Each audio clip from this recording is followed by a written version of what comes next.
we need to talk about is the effects of government regulation on monopoly. Now, looking at what we already did, the price that the monopolist will charge, given the option of charging whatever price is available, will be determined by that intersection of marginal revenue, marginal cost, that MR equals MC rule, and then you go vertically up to demand.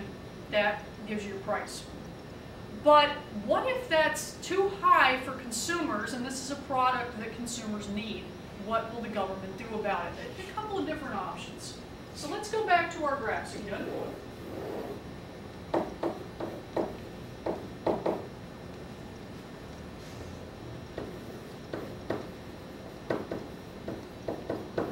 Alright, so we'll go back to ATC and working cost.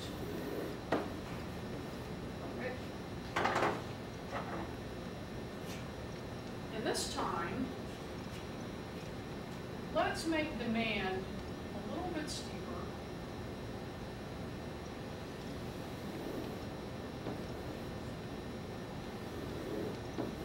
All right.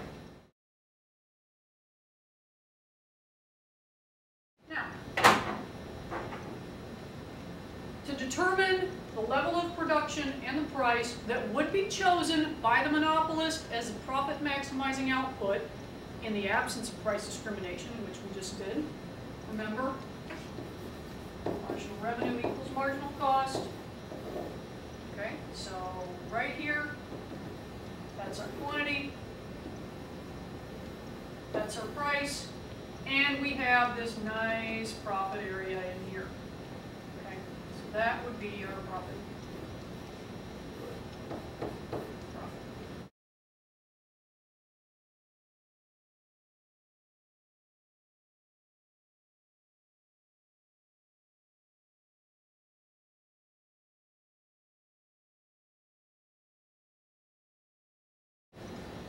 Now, let's say that the government gets in on this.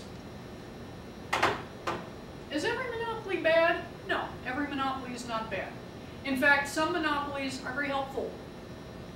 If you have a geographic monopoly, for example, then that means that one particular geographic area can only support one firm doing one type of thing.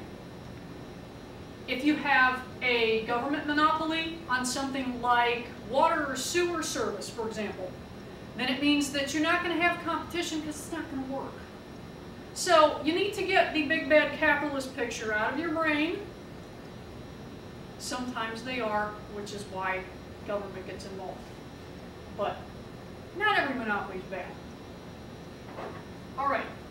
So if the government is going to start monkeying around with this and regulate the monopoly, a couple of options. One thing they can do is try to charge, or try to get the monopolist to charge, or just impose a ceiling on them, a price that is more fair to the consumer. Not fair to the monopolist, but fair to the consumer. One option is to choose this point here, where demand intersects ATC. That gives us our quantity and our price.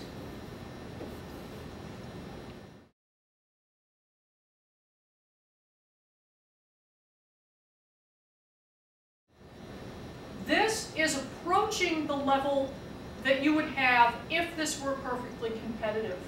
Because remember, in a perfectly competitive firm, you're going to have that horizontal price line at the bottom of your ATC curve. So this here, at this point, is going to be your fair. It's a fair return because it's zero economic profit, but that's what you would get if the firm were truly competitive.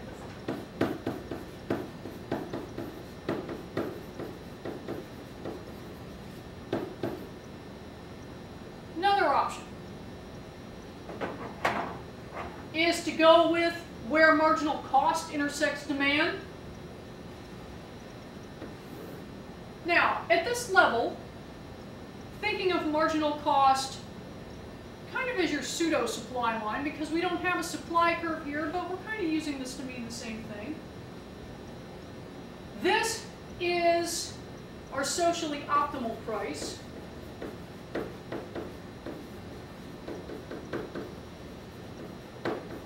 At that level, we've cut the profits about in half the way this is drawn.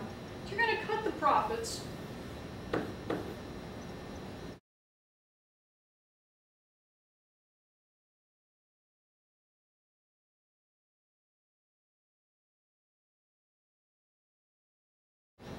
Now, depending on how your curves are shaped, this one could be than your fair return price. But the idea is that we don't want the monopolist to be able to get as much money as possible out of the consumer. If the government gets involved, it's because they want a service to be accessible.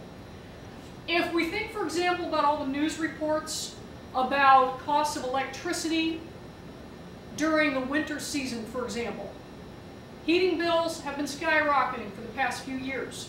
And there have been a lot of calls for government regulation, and then you have industry experts coming on the news and saying, no, no, no, this is based on our costs. We are not ripping off the consumer. They have to do that. Now, if the government forces the price down, if they start, for example, imposing a price ceiling that is below the monopolist's costs,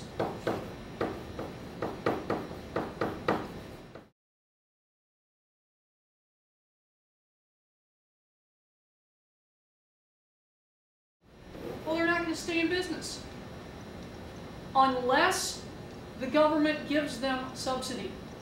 If we have a government subsidy, then what you're doing is making it cheaper and easier for the monopolist to produce more and charge less, so that the subsidy allows them to preserve some of their profits so that they're not losing out completely, and yet you still have a lower price, you still have a higher quantity.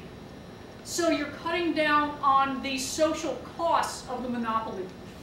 Remember that one of the key ideas with a monopoly is that you end up with a price that's high and a quantity that's low. If this were perfectly competitive, we'd have a lower price and a higher quantity. It's not. This is going to be one of your big differences.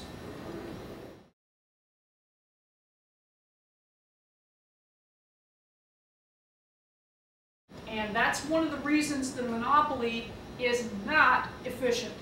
It doesn't mean that they're all harmful. It doesn't mean that all mergers between firms at the same level in the supply chain are bad. But it does mean that we tend toward this result: higher prices, less stuff.